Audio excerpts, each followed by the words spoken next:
Imagine being a bishop, beloved by your people, then forced from your home, cast into exile, banned by an emperor who claims your faith is heresy.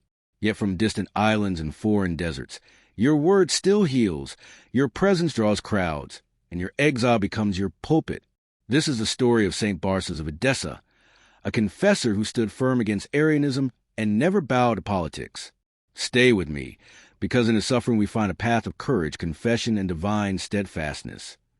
Before we dive into Barses' life, we must understand his stage, Edessa and the theological storms of the 4th century. Edessa, in Mesopotamia, modern-day Urfa, Turkey, was a vibrant early Christian center.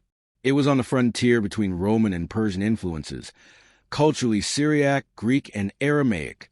In the 4th century, the church was torn by the Arian controversy, whether Christ is of the same substance with the Father, Nicene Orthodoxy, or created being Arianism. Many emperors or courts favored Arianism at times. In Edessa, imperial influence trickled in. The Emperor Valens, R. 364 to 378, a proponent of Arian leanings, sought to enforce Arian bishops and exiles of Orthodox ones.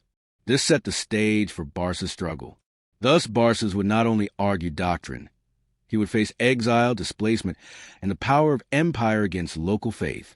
The early life of St. Barses is less documented in detail than later periods, but what tradition tells us is compelling. Legend says he was a monk of extraordinary virtue, known for ascetic discipline and holiness in Edessa. Because of his reputation, he was raised to the honorary rank of bishop, perhaps not to rule a large diocese initially, but as a spiritual leader and defender of the faith. His heart was full of zeal for Nicene Orthodoxy. He traveled, taught, visited Christian communities in Phoenicia, Egypt, and other regions, drawing disciples and strengthening faith through his holiness. One biographical source says, Barsos, journeys in Phoenicia, Egypt, the Thebaid, his virtue known far and wide, many come to him. Even in exile the sick lie upon his bed and are healed. His monastic life, his humility, and reputation for miracles prepared him for confrontation with the empire. Barses' public stand came when Emperor Valens sought to replace Orthodox bishops with Arian ones. The Christian flock of Edessa resisted. The authorities wanted a compliant bishop in Edessa, a puppet who enforced Arian rule. Because of his theological clarity and moral weight, Barses became a target. He was opposed from his see, spiritual seat, replaced with an Arian bishop named Lupos. Valens began exiling Barses. First, to the island of Arad in Phoenicia, off the Syrian coast. There he continued ministry, healing, preaching, strengthening believers. The people there received him with honor and flocked to him, undermining the emperor's intention to silence him. When Valens saw that exile to Arad did not contain Barses' influence, the emperor banished him further, to Oxyrhynchus in Egypt. But again his reputation preceded him. Crowds gathered, miracles were attributed. Finally, Barses was exiled again to a remote place, then in Orfeno, near the border of empire, far from major cities. Exhausted by repeated banishments, he died en route to or in exile. In exile, Barses remained unbowed. He continued to confess Christ, encourage believers, and stand firmly in Nicene doctrine. His sufferings became a living sermon. Also at Edessa, the people resisted the Arian bishop, gathering outside the city to worship openly. During the persecutions, 80 clerics were arrested and exiled. Laymen gathered to console and support them. In time, after Valens died in 378, the Orthodox Christians regained some freedom, and the exiled confessors, including Eulogius, returned. Barses, however, had already passed into glory. Yet in many traditions, he is remembered as a confessor, someone who suffered for faith without dying a typical martyr's death. The life of Barses in exile is critical.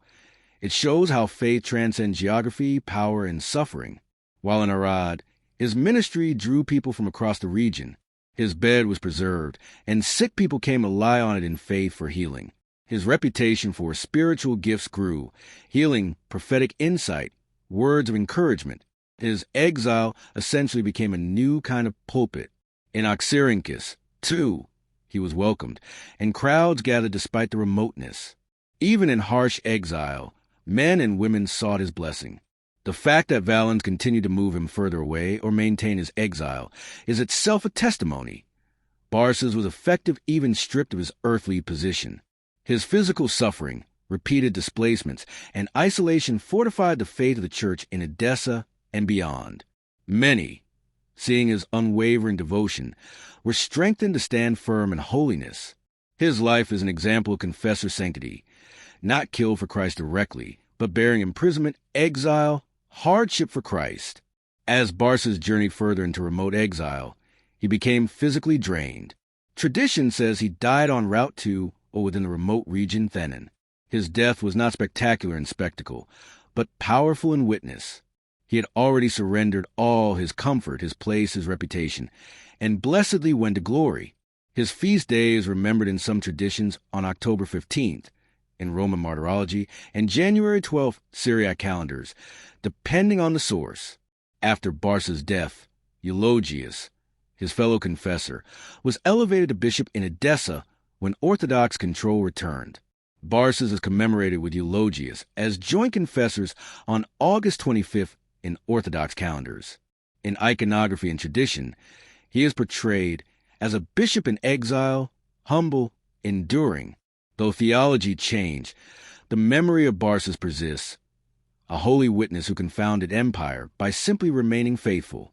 As we reflect on St. Barses of Edessa, what can we draw for our own lives today? Stand for truth, even when power opposes you. Barses didn't bow to imperial pressure or theological compromise. He stood firm in Christ. Ministry transcends location. Even in exile, his influence grew. You don't lose your calling by being thrown out of comfort. Suffering can sanctify. His witness was refined by hardship. Trials sometimes produce our strongest faith. Legacy lives in faithfulness, not fame. Barses may not be among the most famous saints, but his steadfastness inspires. Confession is costly but eternal. He was not a martyr in the classic sense, but a confessor.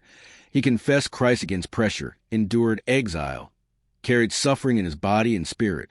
So I invite you, when your convictions are tested, when doors shut, when you feel removed, remember Barses. Let his example encourage you to keep walking, keep confessing, keep trusting. If Barses could turn exile into pulpit, you can turn your challenges into testimony. If this story moved you, share, subscribe, share it with someone who needs to hear that faith is stronger than exile. And may the Lord grant us courage like Barses, to stand firm, to love truth, to never forsake Christ. Until next time on the Saints' Path, walk in grace, live in faith, shine in witness. This is the Saints' Path. Faith beyond time, miracles beyond reason.